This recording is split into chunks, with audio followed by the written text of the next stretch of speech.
Kunjung asma dalem yang Rama sayang Putra tuwin yang Roh Suci. Amin.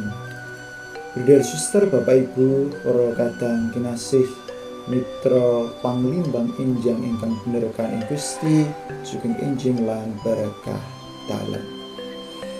Enjing menika kita sesarengan pasamuan suci sawegung ngriyakaken pangetan Santo Carolus Borromeus.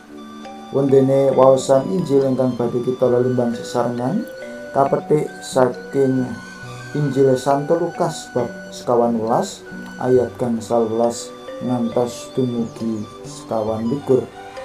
Para kadang kinasih, sabda dalem wonten ing Injil Lukas mekaten. Aku pitutur ing kowe para uleman, ora ana siji-sijia sing bakal ngrasakake bujanaku. Boten saben tiyang mangertosi lan ngrumaosi menapa ingkang sampun dipun paringaken Gusti minangka nugraha kagem piyambakipun. Saged ugi tiyang menika nutup tinggal, etok-etok wuta, malah kepara selak bilih sampun nampi maneka warni nugraha saking Gusti. Amargi dereng sadar lajeng lirwa supe anggenipun mekaraken talenta utawi nugraha ingkang sampun dipun tampi menika. Mila lajeng boten gampil menawi badhe njawab pitakenan panglimbang mekaten. Apa aku wis ngudi kanthi permati ngrembakake nugraha peparing dalem Gusti iki? Pramila saben tiyang estu kedah sadar emut menggah sedaya nugraha kasainan dalem Gusti ingkang sampun dipun tampi menika.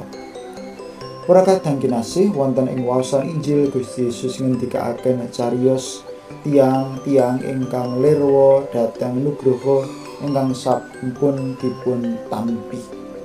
Nugraha ingkang dipun kersakaken Gusti Yesus inggih menika status utawi jati diri minangka tiyang pinilih ingkang pinaringan uleman saperlu sowan dhateng pesta perjamuan dalem. Para uleman menika boten migatosaken uleman menika boten mijakaken wekdal mandar nengenaken urusanipun piyambak-piyambak. Wasipun badhe nolak uleman menika.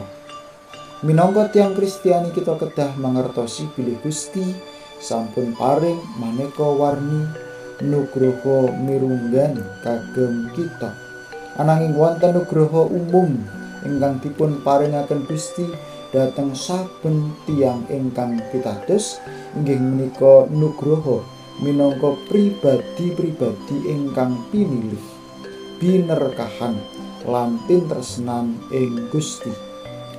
Para uleman dalem ingkang estu mirunggan. Ananging Santo Paulus ugi paring pemut dhateng kula panjenengan sedaya.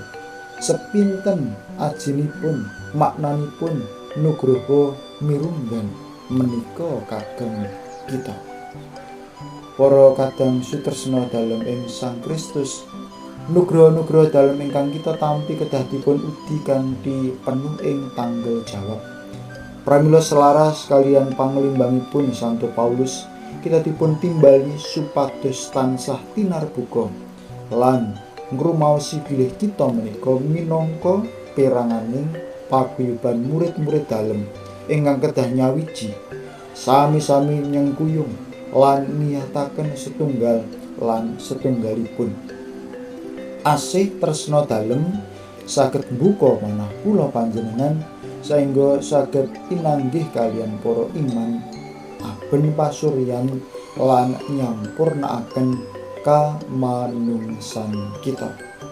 Mugi Gusti ingkang Maha Welas ndayani kita anggenipun tansah tinarbuka dhateng sesami lan long tinulung supados karsa dalem kalampahan ing alam donya menika. Santo Carolus Borromeus nyuwun pangestu dalem. Amin. Kunjing asma dalem yang Rama, sayang Putra tuwin yang Roh Suci. Amin. Sugeng enjing sugeng makarya, sugeng lelados. Gusti Yesus berkahi. Berkah dalem.